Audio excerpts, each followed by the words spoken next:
co-founder and partner at Volition Capital, a private equity company, and Volition Blue. As an impact-oriented business leader, he has founded multiple thriving businesses through Vineyard Group, a venture creation and investment company focused on investing in people and impacting lives. He has led Vineyard Group for over a decade, during which it was recognized as one of the 100 companies to inspire Africa by the London Stock Exchange Group in 2019.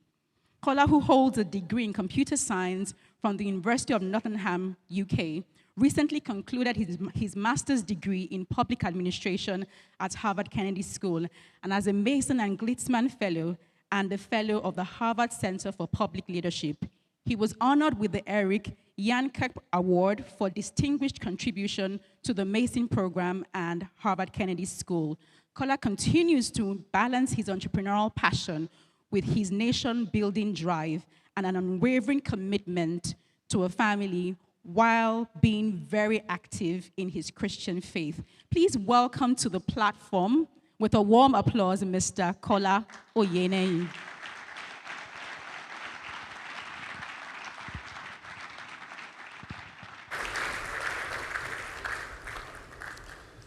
Good morning, the platform. Oh, wow. I heard before coming that there's usually a lot of energy at the platform. So good morning, the platform. Good morning. That sounds more like it. Good morning, Nigeria, and good morning, Nigerians. Happy Independence Day, or Happy Democracy Day. I truly hope that you find some happiness in this democracy day that we're celebrating. And I do hope that as the years come along after the first 25 years of democracy, it becomes happier and happier as we get along. First, Your Excellencies, both the ones that I have the honor to share the platform with today and those that are present in the audience or connected online or on TV, and also my colleagues or seniors at the platform, like the ones who are veterans on this platform and consistent speakers. It's an honor to stand here today and share the platform with you. I want to especially recognize and appreciate the man who this morning I was asking him that how do you do it? How do you pack so much into your, because as far as we know, you were on the train somewhere yesterday outside of Nigeria, and this morning you are sitting in Ikeja hall here. Let's celebrate the man who does so much for Nigeria, but more importantly also for our faith globally. Let's celebrate Pastor Oyemade and his beloved wife, my very dear sister, Pastor Toyi Oyemade. I think we can do better than that. Thank you for all you do, and thank you for the addition that you have added to Nigeria's growth and development. All right, I have a very long way to go today and a short time to get there, so I'm going to move very fast.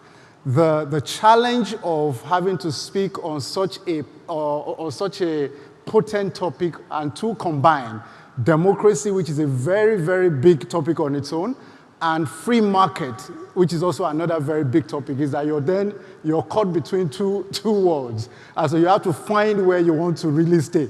So today I've decided to park my bus at the free market area. And a lot of time when someone who is active in business or who is a private sector operator speaks about free market, there's usually this whole notion by people in government or everybody else is, oh, they simply just want to make more money, or they simply just want to, create more. And I always said, yeah, why not? Why not us create more values for everybody else to benefit from and create more jobs and open up the space? But I will touch on democracy because you cannot have free market without speaking about democracy and our democratic values. However, my views about democracy itself requires a separate symposium. And whether Nigeria should be a democracy or not also requires a separate symposium. So therefore, maybe another platform will be created for those who will speak on that, because there are views around what kind of democracy should we be running. So I want to subtitle what I'll spend the next few minutes talking about, which is around the bread the baker, and the bakery. The bread, the baker, and the bakery.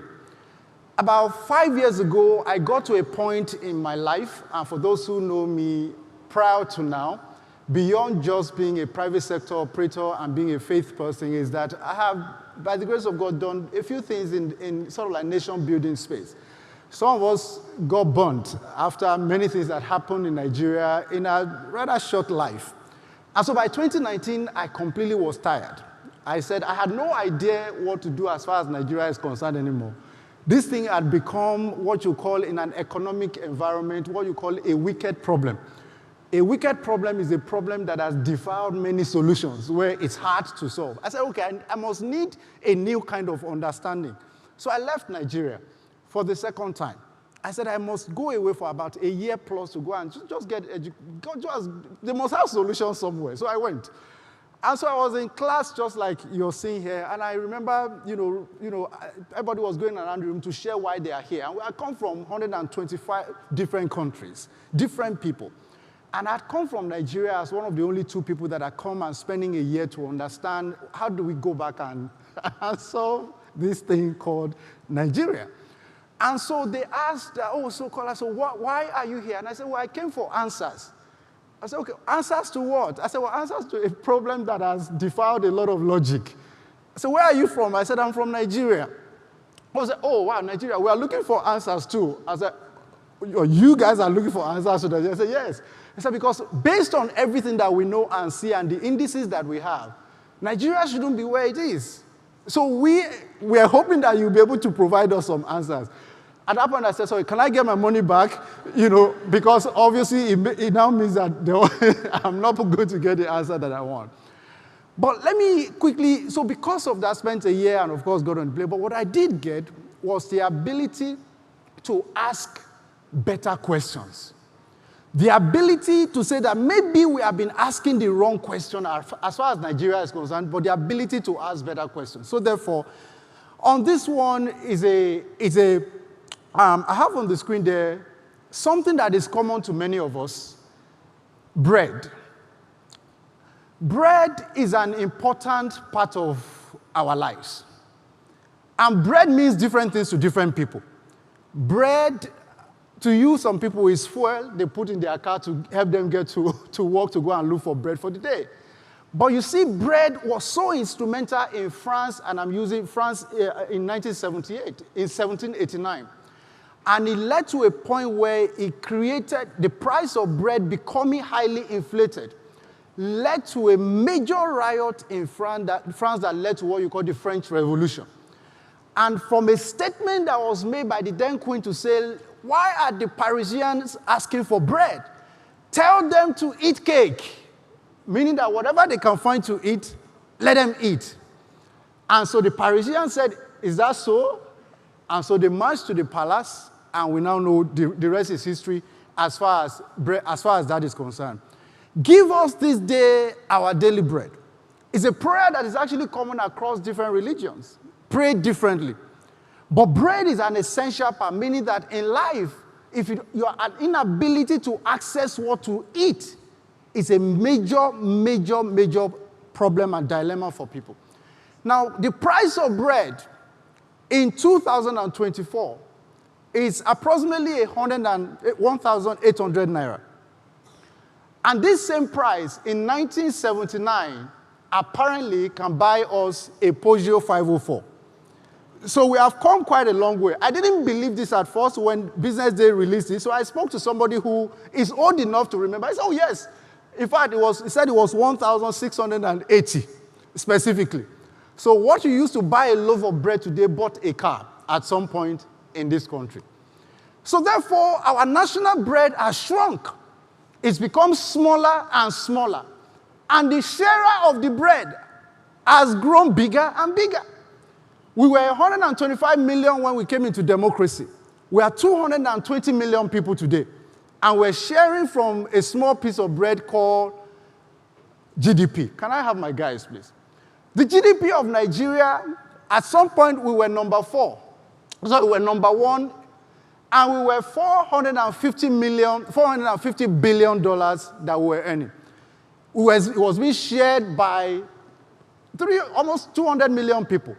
Now we are down to 250-something million in terms of what we're getting. Is it enough? And we are growing in population. So therefore, ladies and gentlemen, I have come to show us our national bread.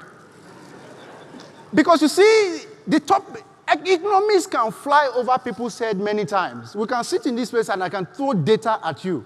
And you leave wondering, what have they just described to us? So this is our bread.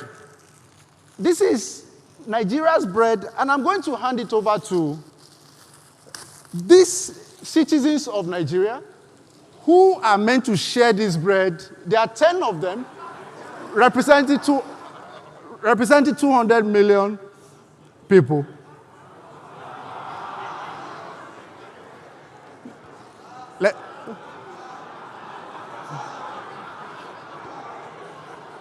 All right, share. Let's pass it on.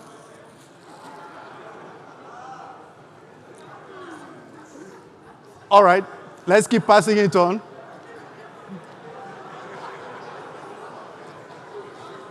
Well, ladies and gentlemen, I think you get the point. Well, please come. Please come. Every single time I have done this social experiment, I have always wondered how this guy always, a different guy by the way, always ends up with this piece of bread, and how this guy got this piece of bread.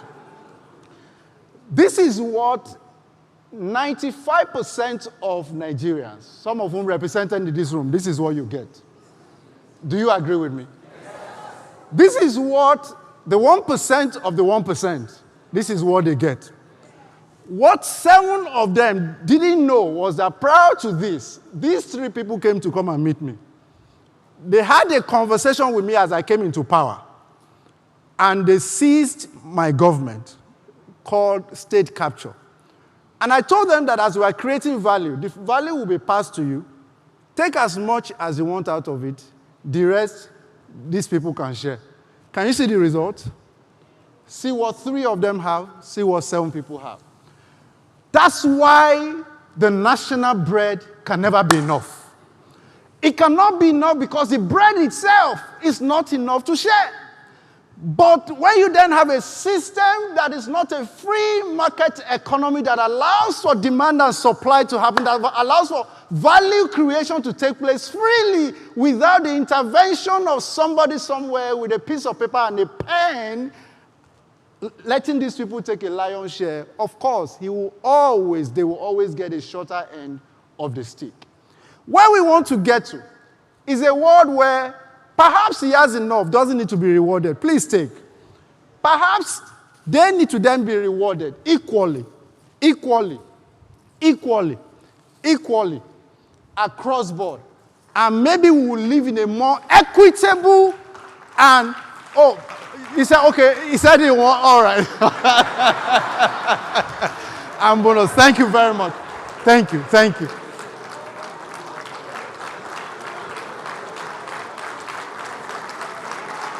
Thank you so much.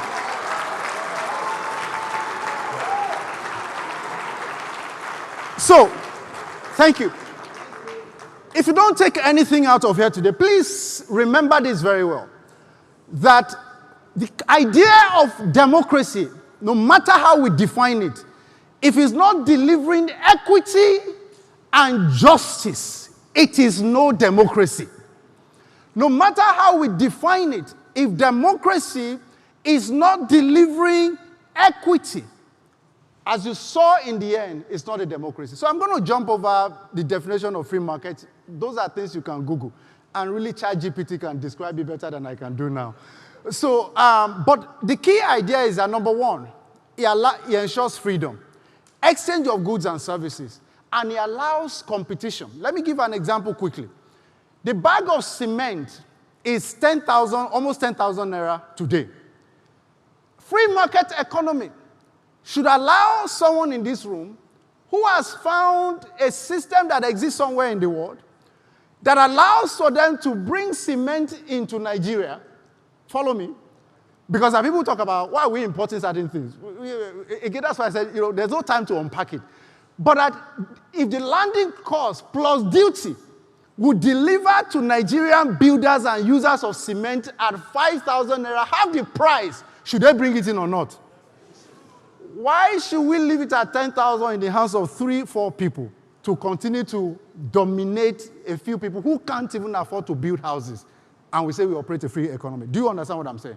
So that's why that freedom of exchange of goods and services, as long as we keep our trade balance, our trade result report balanced, then there's no issue with free market in terms of import and export. Let me move quickly. Adam Smith, who purported the idea of free market, introduced a concept called the invisible hand. It is the invisible hand that ensures that government stays out of business. The business of government is not in doing business, but it's in enabling businesses to do business. Let me repeat myself. The business of government is not in doing business, but in enabling businesses to do business in a viable environment. And the invisible hands will ensure that it takes place. I don't want to go into the issue of dollar and naira conversion. That's a big topic that we can stay here for. The power of free market is what enabled these two people, John D. Rockefeller and J.P. Morgan, to be one of the men that built America by one person being a man of finance providing capital to Thomas Edison that discovered the light bulb, and John D. Rockefeller being oil and gas producing kerosene that people were using to light. One ended up killing the other one. Free market allowed it to happen. But today, you have light bulbs today because his house was the first one to get lit up. That's what free market does. Let's move very quickly. A tale of two nations. So the first thing you must understand is democracy must ensure equity for the people. Two nations, and I'll tell you a short story. Between 1960 and 1968, two countries made two different decisions that changed the course of their lives. One country is very close to us here. It's called Ghana. They like to think that their jollof rice is better than ours, but we always disagree.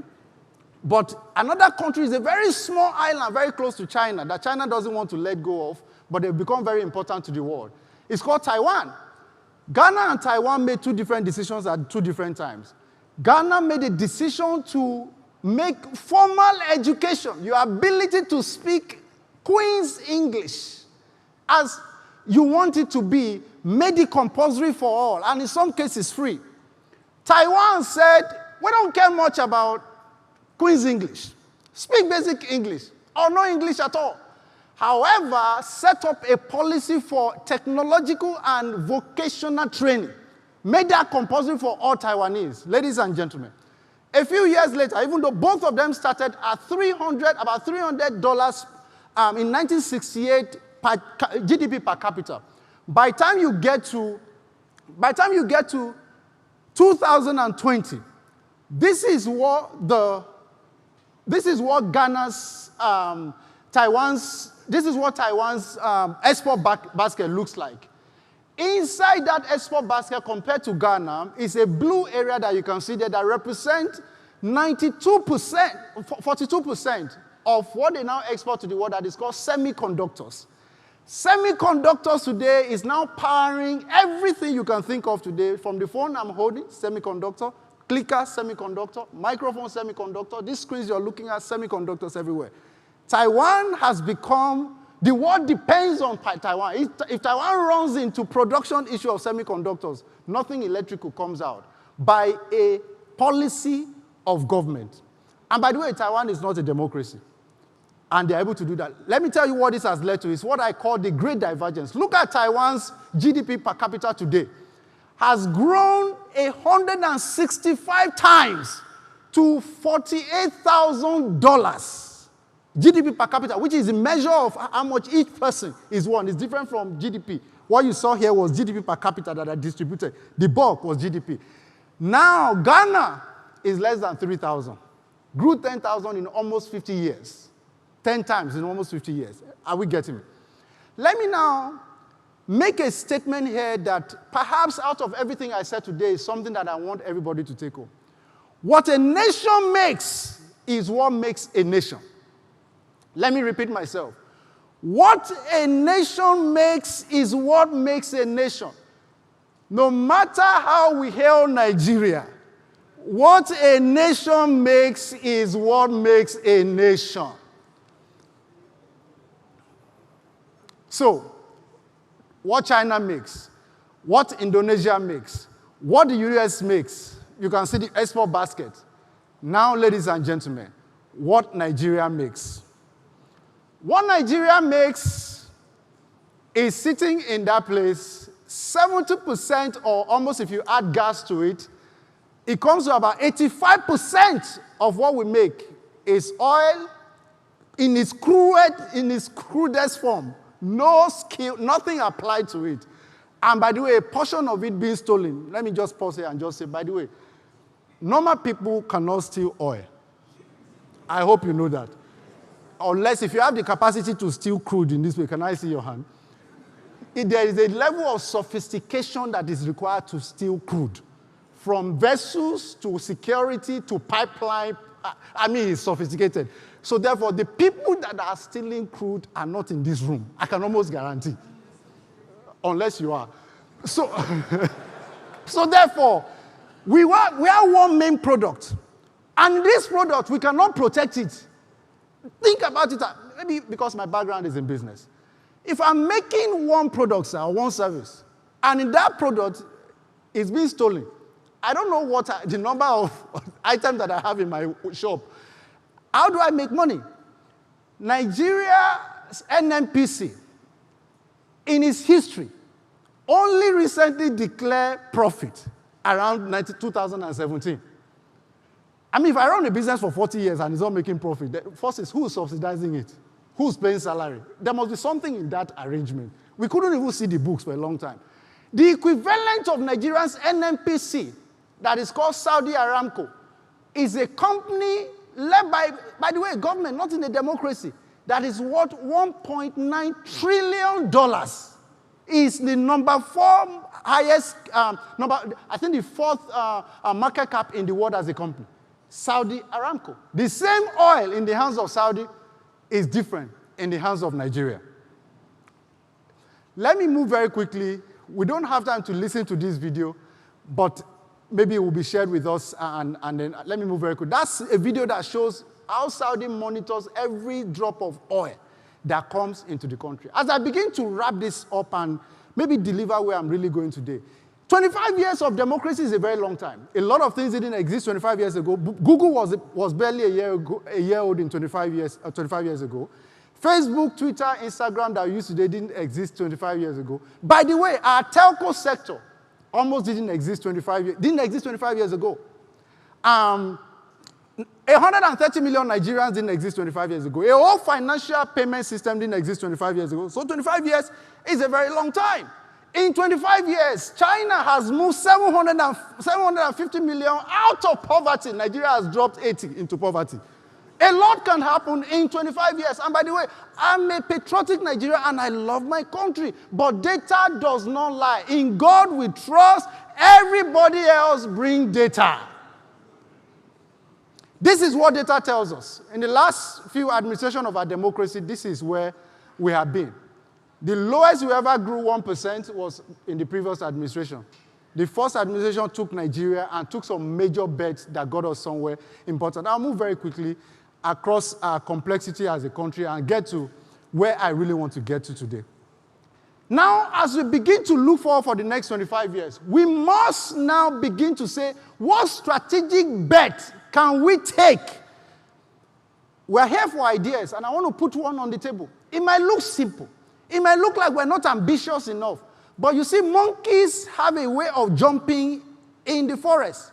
They don't jump too high so they don't fall. They jump to the nearest tree and the nearest tree and the nearest tree. Nigeria, consider yourself a monkey that must jump from where you are to another tree that is closest to you, low-hanging fruit. So I present to you a $100 billion idea that is right in front of us. There's this young man that I like quite much. Some people that are here might know him. Interesting guy. His name is Lai Wasabi. He represents what I like to call the creative, many of them, creative economy in Nigeria. This is an economy that potentially can add $100 billion to our GDP, this is our bread, by 2030 if we do get a few things right. It cuts across from movies to fashion to photography to painting to, it cuts across, and we've seen us try to generate, the global industry is about $3 trillion. Africa contributes about $70 billion. Nigeria, reportedly by NBC, has earned about $15 billion from creative economy. What I'm saying is that can we 10x it in 6 years? I believe we can if we're serious. What do we need to do? Number one is driven by young people and global audience and their desires. So therefore, their key enablers, data, technology, free market must be allowed. Free tax system. Look, taxation is not a pathway to prosperity of any kind. Don't tax the people to death. Don't just let the poor breathe. Let the poor thrive. Let the poor become prosperous.